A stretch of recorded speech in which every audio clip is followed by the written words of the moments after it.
Hello everyone, it's Tracy. Welcome back to my channel. Thanks very much for joining me. So today I'm doing a project share video for the Make Life Fun store.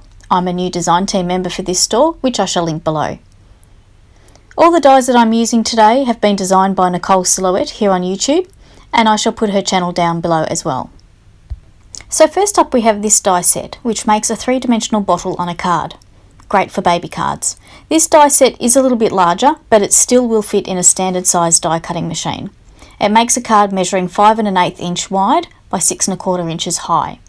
And you can see that I've used vellum there to cut out one of the die pieces to make it look like a bottle, and then I cut it again with white card and trimmed it so that it would look like milk in the bottle.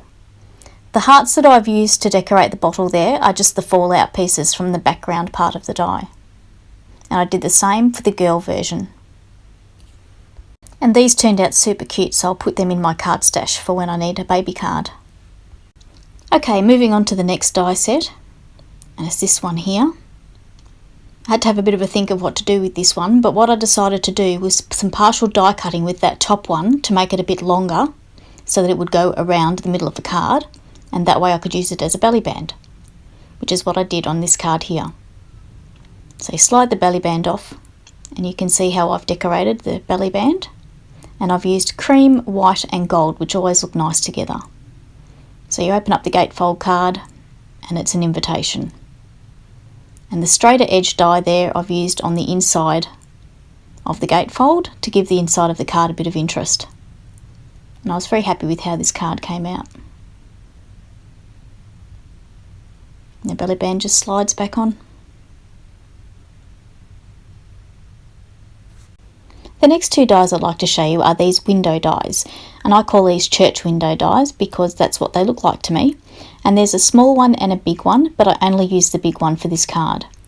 For the background I had some brick paper in my stash from Kaisercraft, so I used that, and I die cut the window from black cardstock, and for the stained glass look I created that with my alcohol inks on some Yupo paper. I always enjoy playing with my alcohol inks. And I decorated it with some flowers and some vines, and this would make a nice wedding card or a birthday card.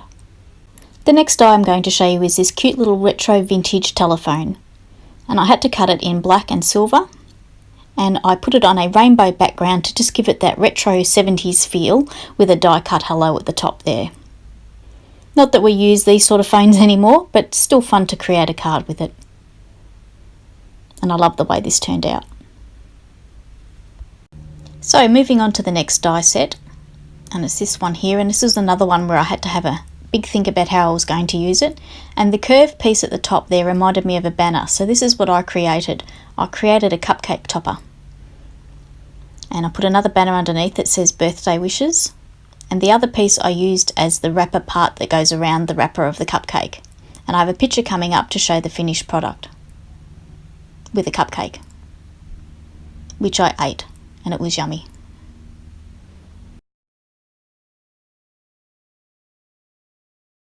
Moving on to the next die set, and this die set makes a lantern. This is how the pieces look when they come. For this piece you'll need to cut it twice. This piece we need one of those. These two pieces need to be cut 4 times, and the remaining pieces just one of each. And Nicole does have an assembly tutorial on her YouTube channel of how to put it together, and I shall link it below. For my one I made it out of black cardstock, and I used acetate for the windows. You could use vellum for a more soft muted look. The top comes off and you can put in an electronic tea light inside. So I'm just switching it on there and placing it down inside. These lanterns would make great centerpieces for tables for a wedding or a family celebration. So you could imagine them in white or even different colours. Would be a nice little handmade touch to any event.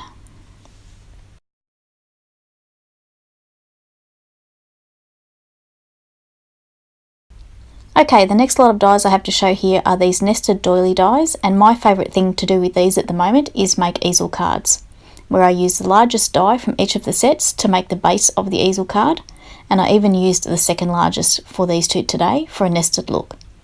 Here is one of the cards, and I love the way these look. I decorate mine with flowers and leaves, but you could decorate yours any way you like. and I will be doing a tutorial on how to make these cards soon. For the love heart one, I couldn't resist making like a Valentine's Day card, or you could even give this card to your mum. I'm sure she'd love it. The flowers I used on this are the ready-made flowers, so it's a bit more bulky. Best to give this one in person. Okay, moving on to the last lot of dies that I'm going to show you today, and it's this nested die set here and these hinges. With the nested die set there is a circle in the middle, but I'm not actually going to use that on the project that I'm going to show you today, so I'll use that another time. And there's two lots of hinges. There's this one here, and this bigger hinge would be good on a scrapbook page or a bigger project, and the smaller one is good for cards. This one here I didn't use today either, but I'll put that aside for another time. So I've made a book, and it was the hinges that Nicole designed that inspired me to make a book. So there they are there on the front cover, and that was the die that I used there, the smaller one. The flowers and the leaves on the front of the book are also designed by Nicole, and I've used them throughout the book on every page.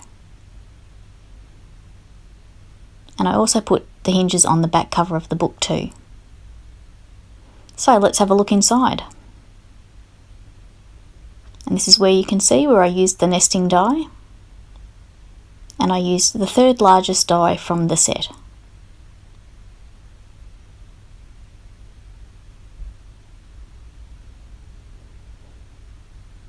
Now you can see I've set this book up, and I'm going to use it for a photo album, and photos will go on those grey rectangles throughout the book. I'm going to use black and white photos, but I just haven't decided yet which photos I'm going to use. This book measures 5¼ inches wide by 5 inches high, so it's a nice size. And yes, I will do a tutorial showing how to make one of these books. It's just that when I was making this one, I made a lot of mistakes because I was relying on my memory. But I have actually located the original tutorial that I followed years ago, and I will do my own tutorial showing how to make this book. So I hope you've gotten some inspiration from the projects that I've shown here today, and don't forget to check the description box down below for the links to the products that I've used. And if you'd like to subscribe to my YouTube channel, I would really love that too. Thanks very much for watching today. Have a great day, and bye for now.